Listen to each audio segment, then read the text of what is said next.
जय हिंद साथियों।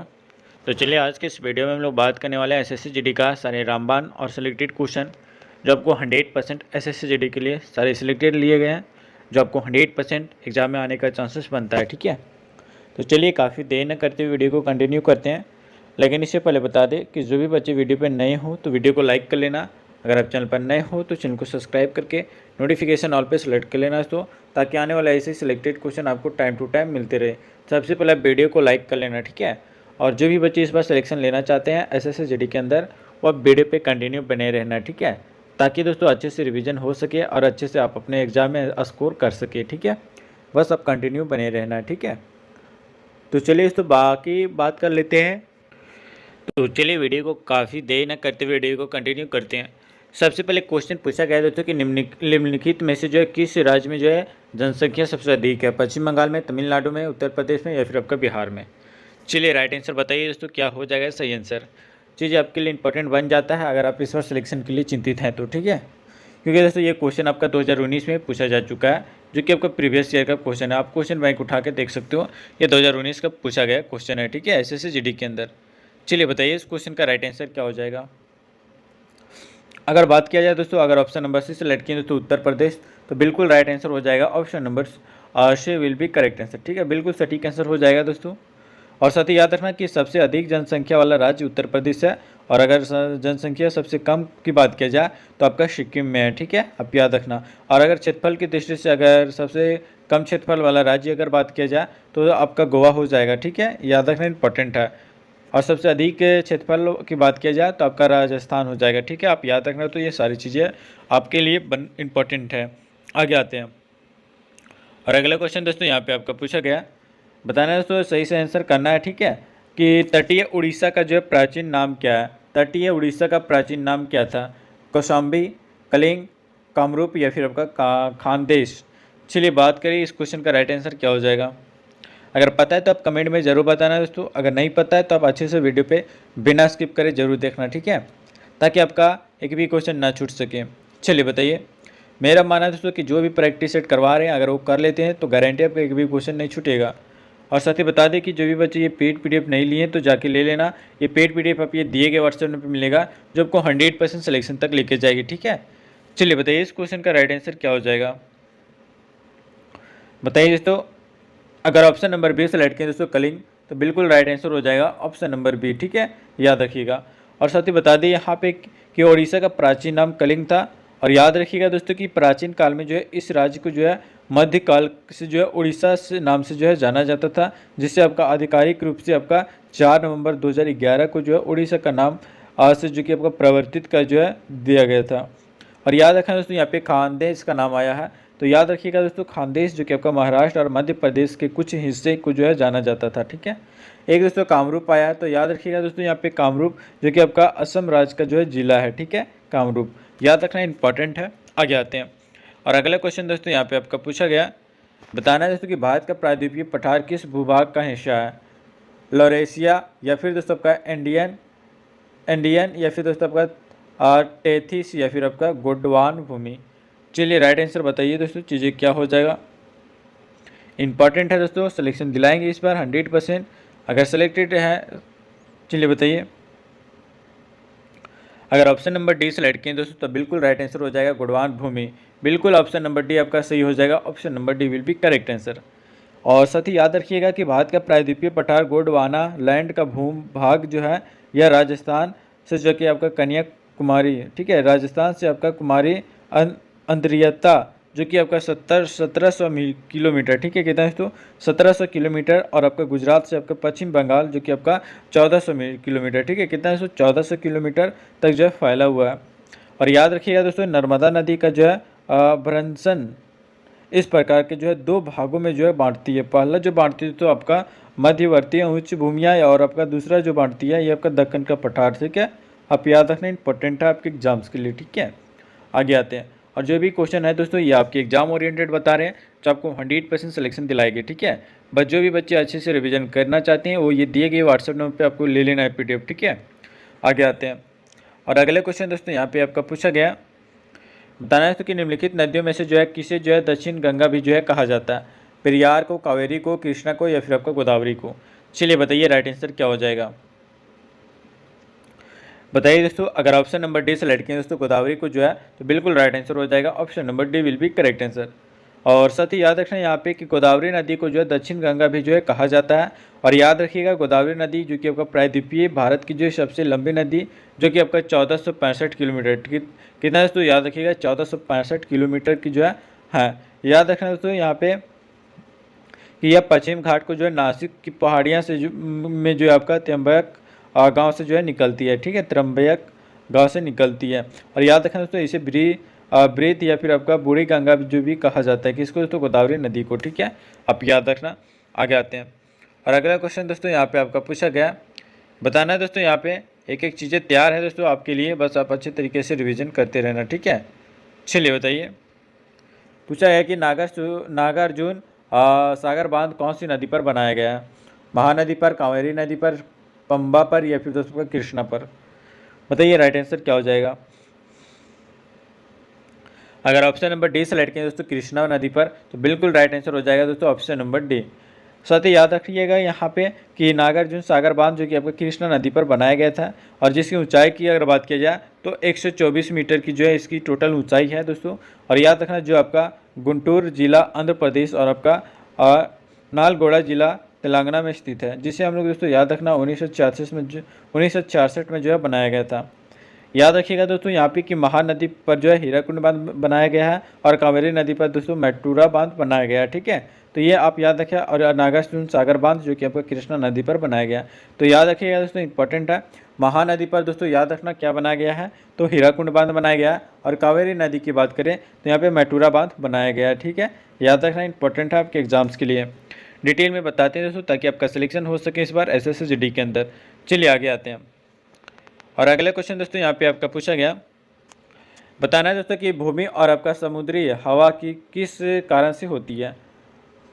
चलिए बताइए, प्रवाहक या फिर आपका संवहन या फिर आपका दोस्तों पर्यानुकूलन या फिर आपका विकिरण। बताइए दोस्तों भूमि और समुद्री हवा किस कारण होती है, इंपॉर्टेंट है। बताइए राइट आंसर क्या हो जाएगा। 2019 का पूछा गया क्वेश्चन है दोस्तों। मेरा मानना जितना भी क्वेश्चन बता रहे हैं अगर वो सारे क्वेश्चन कर लेते तो आपका सिलेक्शन हो जाएगा दोस्तों। ठीक है, जो भी क्वेश्चन बताते हैं आपको, ये आपका SSC GD का किन्हीं न किन्हीं एग्जाम में पूछा जा चुका है। ठीक है, चलिए बताइए, जो भी क्वेश्चन बताते हैं ये SSC GD का किन्हीं न किन्हीं शिफ्ट में पूछा जा चुका है। ठीक है, चलिए अगर ऑप्शन नंबर 20 सेलेक्ट किए दोस्तों यहाँ पे संवहन, तो बिल्कुल राइट आंसर हो जाएगा दोस्तों, option number B will be correct answer. ठीक है, संवहन आप कलेक्ट सही किए हैं तो बिल्कुल राइट आंसर हो जाएगा। और साथ ही यहाँ पे याद रखना यहाँ पे कि जो भी क्वेश्चन है ये आपके एग्जाम ओरिएंटेड है, जो आपको 100% सिलेक्शन दिलाएगी। साथ ही याद रखना यहाँ पे कि भूमि और आपका समुद्री हवा संवहन प्रक्रिया के कारण होती है।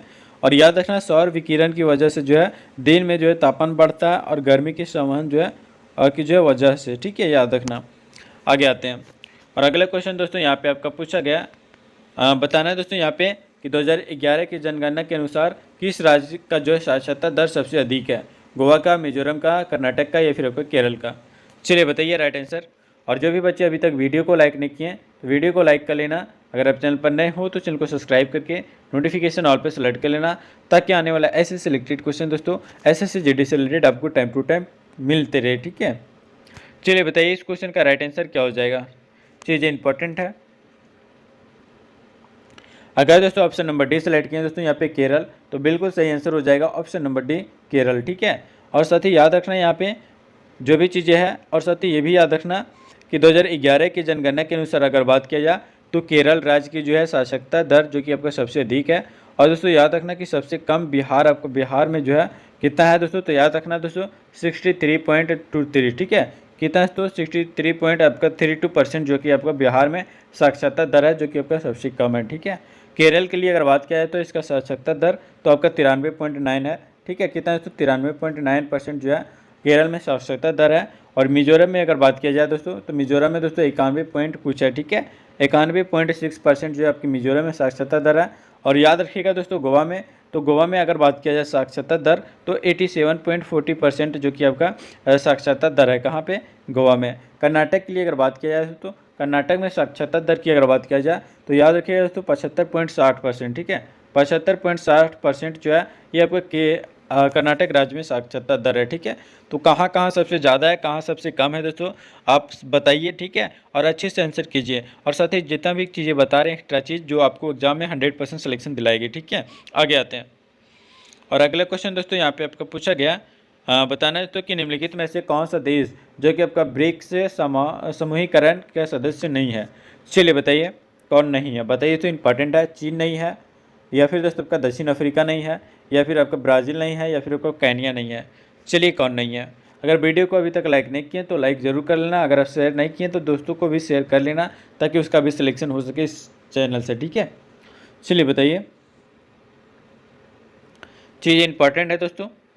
अगर बात किया जाए इस क्वेश्चन का राइट आंसर के बारे में, तो अगर ऑप्शन नंबर डी सेलेक्ट किया दोस्तों केन्या, तो बिल्कुल राइट आंसर हो जाएगा ऑप्शन नंबर डी। ठीक है, साथ ही याद रखना यहाँ पे कि केन्या देश जो कि आपका ब्रिक्स सामूहिकरण का जो है सदस्य देश नहीं है। और याद रखना दोस्तों यहाँ पे कि ब्राज़ील और आपका ऑस्ट्रेलिया और आपका दक्षिण अफ्रीका, इंडिया और आपका दोस्तों चीन, इस समूह का जो है वर्ग सदस्य हैं। ठीक है, आप याद रखना, आपके एग्जाम के लिए बहुत ही ज़्यादा इंपॉर्टेंट बन जाता है। चीन, अफ्रीका, दक्षिण अफ्रीका, ब्राज़ील और दोस्तों आपका इंडिया। ठीक है, और दोस्तों याद रखना जो भी चीज़ें हैं, और ब्राज़ील भी है और आपका ऑस्ट्रेलिया भी है और आपका दक्षिण अफ्रीका भी है और इंडिया भी है और चीन भी है, और ये दोस्तों आपका केन्या, ये आपका सदस्य देश नहीं है। ठीक है, ब्रिक्स का इंपॉर्टेंट है, याद रखना। आगे आते हैं। और अगला क्वेश्चन दोस्तों यहाँ पे आपका पूछा गया, बताना यहाँ पे कि दक्षिण अफ्रीका के दोस्तों शीतोष्ण घास के मैदान को जो है किस नाम से जाना जाता है। चलिए बताइए, चार ऑप्शन आपके सामने हैं, बताइए दोस्तों। ऑप्शन दोस्तों वेल्डस, या फिर दोस्तों आपका डाउस, या फिर आपका प्रेइज, या फिर आपका पंपास। चलिए बताइए राइट आंसर क्या हो जाएगा। अगर ऑप्शन नंबर ए सेलेक्ट किए दोस्तों वेल्डस, तो बिल्कुल राइट आंसर हो जाएगा option number A will be correct answer. और साथ ही याद रखिएगा यहाँ पे कि विल्डस जो है दोस्तों, याद रखना विल्डस जो है कि आपका दक्षिण अफ्रीका का है, डाउस आपका ऑस्ट्रेलिया का है। ठीक है, डाउस कहाँ का है दोस्तों, ऑस्ट्रेलिया का, आप याद रखना। और प्रेरिज जो है दोस्तों आप याद रखना, जो कि आपका उत्तरी अमेरिका का है। और आपका पंपास के लिए अगर बात किया जाए तो ये दोस्तों अर्जेंटीना, उरुग्वे का है। ठीक है, आप याद रखना, इंपॉर्टेंट है। जो भी चीज़ें बताते हैं दोस्तों ये आपके एग्जाम में आने का चांसेस बहुत ही ज़्यादा बनता है, और ये क्वेश्चन 2019 में पूछा जा चुका क्वेश्चन है। ठीक है, एसएससी जीडी के अंदर एक एक चीज़ें आपके लिए तैयार है दोस्तों, बस आपको रिवीजन करने की ज़रूरी है। जो बच्चे रिवीजन करके जाते हैं वो उसका गारंटी आपका एक भी क्वेश्चन नहीं छूटेगा, ये हमारा वादा है। ठीक है, आगे आते हैं। और अगला क्वेश्चन दोस्तों यहाँ पे आपका पूछा गया है, बताना है दोस्तों कि निम्नलिखित में से जो है किस उत्पाद को जो है भारत का पहला भौगोलिक संकेत जीआई प्राप्त हुआ है। बताइए, छोटा चावल का, दार्जिलिंग चाय का, या फिर दोस्तों आपका मिर्जा मिर्च का, या फिर आपका रतलामी सेब का। चलिए बताइए किसका जो है जीआई टैग प्राप्त हुआ है, इंपॉर्टेंट है। बताइए दोस्तों राइट आंसर क्या हो जाएगा।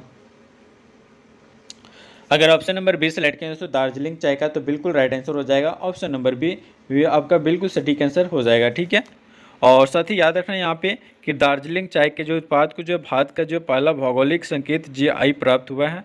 और याद रखिएगा दोस्तों यहाँ पे कि पहली बार अगर बात किया जाए तो साल 2004 में, पहली बार जो है दोस्तों याद रखना साल 2004 में। ठीक है, कब दोस्तों, वर्ष 2004 में जो है आपका दार्जिलिंग चाय को जो कि आपका जीआई मिला है। ठीक है, और साथ ही जो भी चीज़ें बताते हैं ये आप अच्छे से याद रखना, और ये भी याद रखना दोस्तों कि भौगोलिक संकेत जीआई जो कि आपका भौगोलिक संकेतक अधिनियम, जिसको हम लोग पंजीकरण और आपका संरक्षण वर्ष 1999 में दोस्तों, कब दोस्तों, याद रखिएगा कि वर्ष 1999 के अनुसार अगर बात किया जाए तो दिया गया था। ठीक है, आप याद रखना, इंपॉर्टेंट है आपके एग्जाम्स के लिए। ठीक है, चीज़ें तैयार है दोस्तों, बस आपको रिवीजन करने की ज़रूरी है अगर सिलेक्शन लेना चाहते हो तो। और साथ ही ये भी याद रखना यहाँ पे, और साथ ही ये भी याद रखना कि भारत की जीआई रजिस्ट्री द्वारा जो है दिया गया है।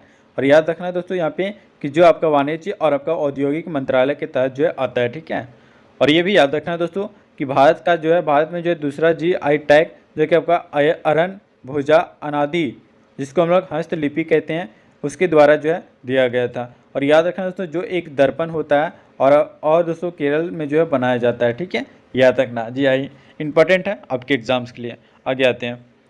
और अगला क्वेश्चन दोस्तों यहाँ पे आपका पूछा गया, बताना है दोस्तों कि डोडा बेटा निम्नलिखित में से जो है किस पर्वत श्रृंखला का जो सर्वोच्च शिखर है।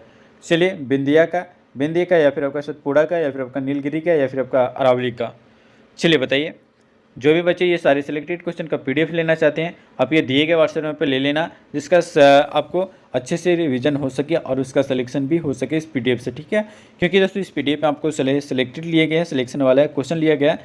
चलिए बताइए, जो भी बच्चे को चाहिए दिए गए व्हाट्सएप नंबर पर मैसेज कर लेना, ठीक है। चलिए बताइए इस क्वेश्चन का राइट आंसर क्या हो जाएगा। साथ ही बताइए, अगर ऑप्शन नंबर सी सेलेक्ट करें दोस्तों नीलगिरी, तो आपका बिल्कुल सटीक आंसर हो जाएगा। Option number C will be correct answer. और साथ ही यहाँ पे याद रखना कि पूर्वी घाट और आपका पश्चिमी घाट के जो है पर्वत नीलगिरी पर्वत श्रृंखला में जो है मिलते हैं, जिसका सर्वोच्च शिखर जो कि आपका डोडा बेटा, जिसका ऊंचाई की बात करें तो 2637 मीटर जो है इसकी टोटल ऊंचाई है दोस्तों। और याद रखना जो दक्षिण भारत का जो है दूसरा सर्वोच्च शिखर है, ठीक है।